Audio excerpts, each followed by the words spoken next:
उजनी धरणाचे सकाळी 6 वाजेचे अपडेट आलेले आहेत। यामध्ये उजनी धरणामध्ये दौंड मार्गे येणारी जी आवक होती ती वाढली आहे की कमी झाली आहे, तसेच उजनी धरणात किती पाणीसाठा जमा झाला आहे हे आपण या व्हिडिओच्या माध्यमातून पाहूयात।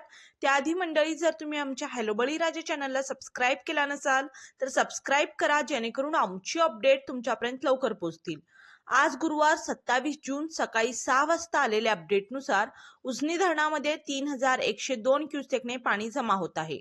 उजनी धरणात ही आवक दौंड मार्गे येत आहे। सध्या उजनी धरणात 40.50 टीएमसी पाणीसाठा जमा झाला आहे, तर यातील उपयुक्त पाणीसाठा हा -23.16 टीएमसी इतका आहे।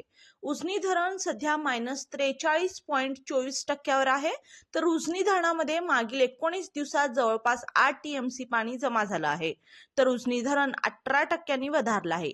यामुळे सोलापूर शहरासह उजनीवर अवलंबून असणाऱ्यांसाठी तात्पुरता दिलासा मिळालाय।